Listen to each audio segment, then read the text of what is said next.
everyone, welcome back to my channel Biology Planet. So in our earlier videos we have discussed about osmosis. हमने osmosis की सारी definitions के बारे में पढ़ लिया है and today we will see about hypotonic solution and hypertonic solution.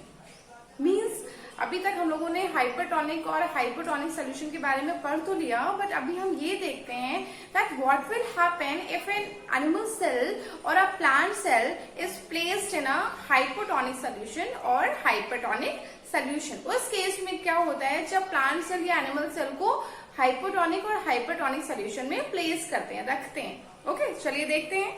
So first of all, we will see what happens when an animal cell is placed in a hypotonic solution as well as in a hypertonic solution. So when an animal cell is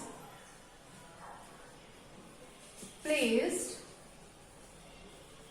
in, first है हमारा hypotonic solution and second one is hypertonic solution. Placed in hypertonic solution.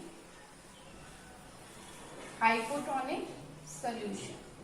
तो चलिए जरा इसको एक diagram की help से समझ लेते हैं. Suppose this is a container which is filled with a hypotonic solution. Hypotonic solution. Right, and we have placed an animal cell. Mainly we have placed RBC. Okay, हमने यहाँ पर इसमें RBC रख दी. So see, if this is the solution which is inside this container, it is hypotonic in nature. So it means that the solution, the content inside the cell will be hypertonic in nature. Right, means यहाँ पर क्या होगा, इस solution का concentration लो होगा, it will be a dilute solution.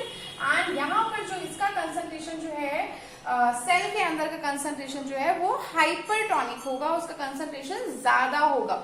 Right, what we have done, we have placed an animal cell which is RBC in the hypotonic solution. Hypotonic solution means इसके comparison में, इस सोल्यूशन के comparison में इस cell का concentration ज्यादा होगा, cell के कंटेंट का कंसंट्रेशन ज्यादा होगा. It means it will B hypertonic in nature.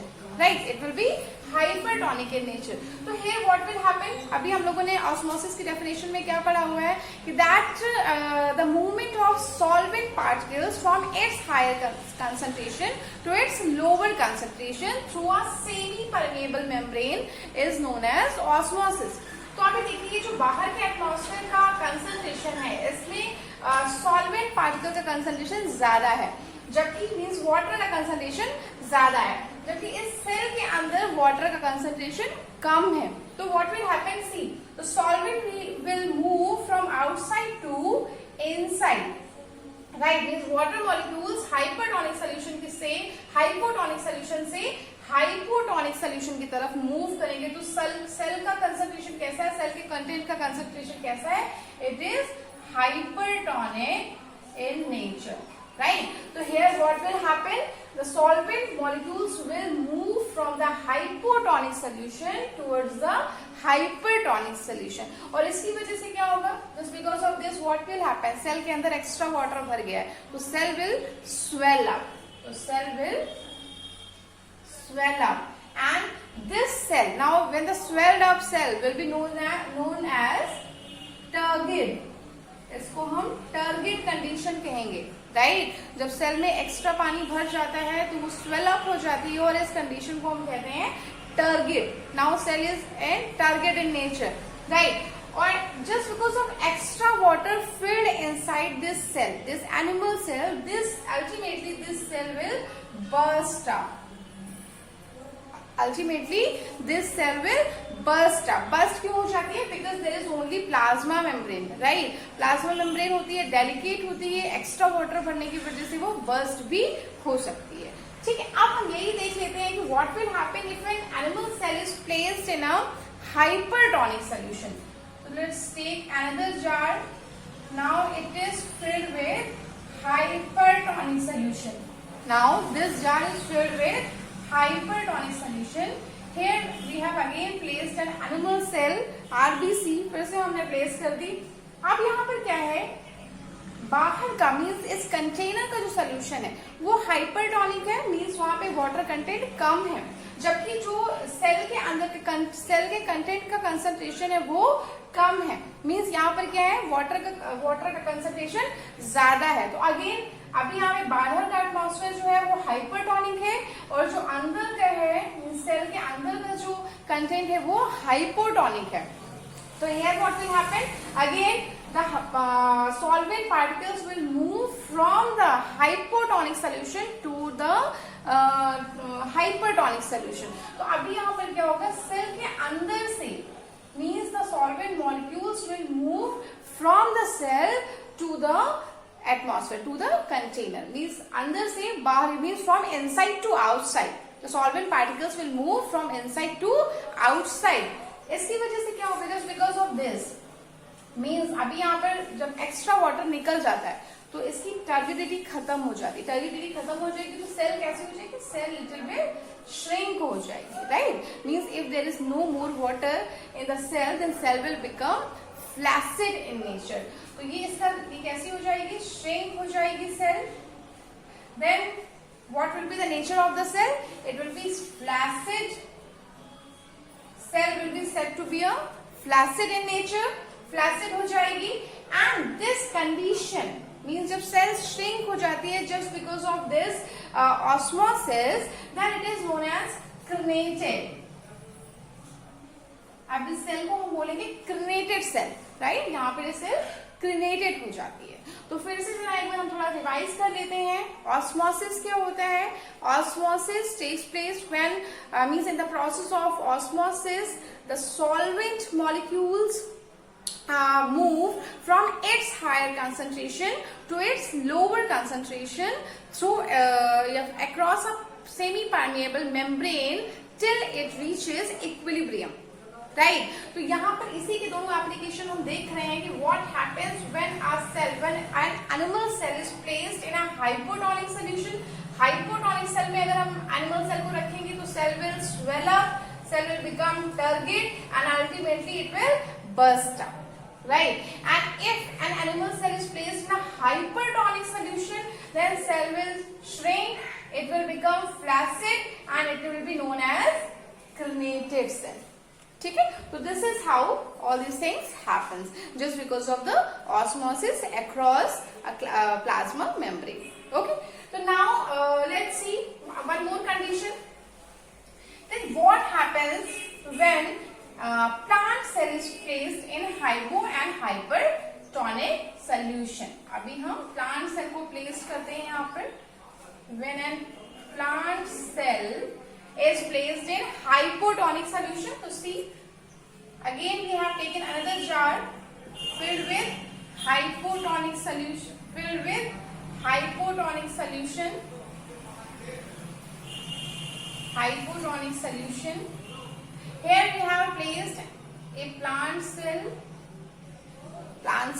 ठीक है. अभी यहाँ पे प्लांट सेल के केस में क्या होगा, प्लांट सेल अगेन बाहर का एटमॉस्फेयर में कंटेनर का सोल्यूशन कैसा है, हाइपोटोनिक है. इट मींस सेल का जो कंसंट्रेशन होगा वो हाइपरटोनिक होगा.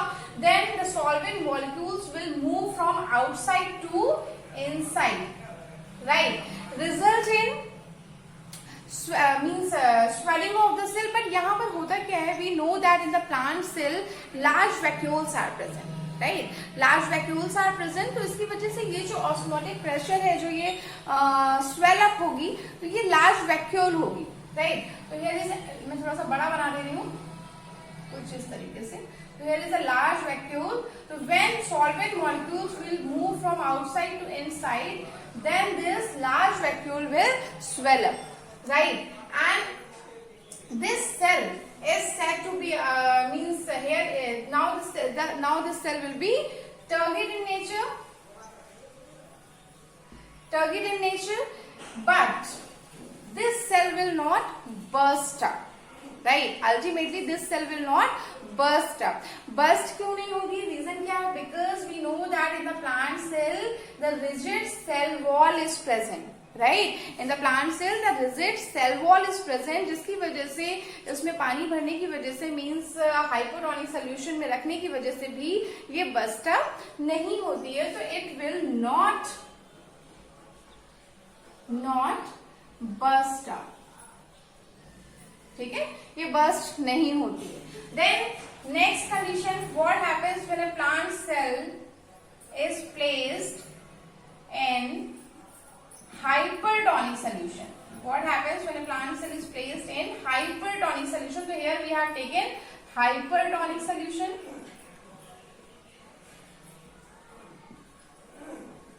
तो सी हाइपरटोनिक सोल्यूशन है, अभी कंटेनर का सोल्यूशन हाइपरटोनिक है, सेल का सोल्यूशन हाइपोटोनिक है, सेल के अंदर का सोल्यूशन हाइपोटोनिक है। Then what will happen, the solvent molecules will move from inside to outside, right.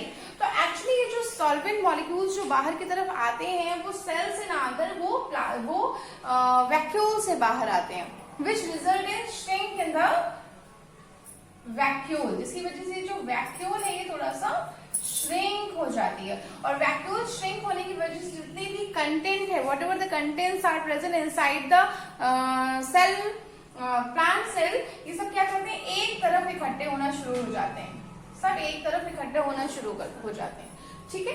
तो इसकी वजह से यहाँ पर क्या, cell, the complete cell does not shrink, पूरी सेल श्रिंक ना होकर इसमें जो वैक्यूल होती है वो श्रिंक होती है, और सारी कंटेंट एक साइड को ओरिएंटेड होना शुरू हो जाते हैं। तो इस कंडीशन को हम कहते हैं plasmolysed,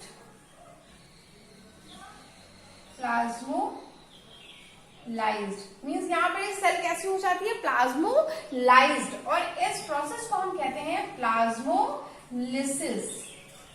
this process is known as plasmolysis. But अभी हम लोगों ने एनिमल सेल के केस में क्या देखा था, when animal cell is placed in a hypertonic solution, then what happens, the cell is said to be a crenated, वो क्रिनेटेड हो जाती है just because of shrinking, right. But here यहाँ पर सेल श्रिंक ना होकर यहाँ पर क्या हो रहा है, प्लाज्मा मेम्ब्रेन वैक्यूल श्रिंक हो रही है, right. Means this water is coming out from the vacuole से बाहर आ रहा है, इसलिए इस सेल को हम कहते हैं प्लाज्मोलाइज्ड सेल, और इस प्रोसेस को हम कहते हैं plasmolysis, right, means when water come out from inside to outside in the plant cell, then cell is known as the plasmolysed cell, and this process is known as plasmolysis, okay.